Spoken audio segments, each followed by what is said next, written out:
is the foundation of 1024 chicken house capacity.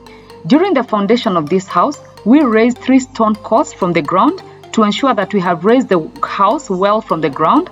And then after that, we added red soil, which was compacted, leveled, and cemented.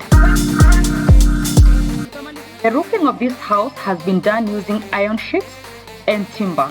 We have also placed a clear iron sheet on the roof to ensure that we get maximum lighting inside the chicken coop. One of the major causes of diseases in birds is poor hygiene. And to ensure that our birds do not get sick, we have constructed a cleaning area with a sink and clean water that will be used to clean all the chicken utensils before we feed or before we water our birds. The entrance of the chicken house, we have constructed a footbath. The importance of this footbath is to ensure that as somebody gets inside the chicken coop, they disinfect their feet so that they are not carrying any harmful bacteria inside the chicken coop that could harm the bird. I have done a chicken house for a capacity of 1,000 birds. Do you have space in your compound that you're not using? Why not utilize your space and do a chicken house?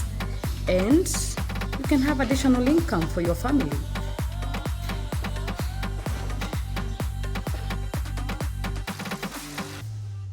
For this and much more exciting content, please remember to like, subscribe, and share.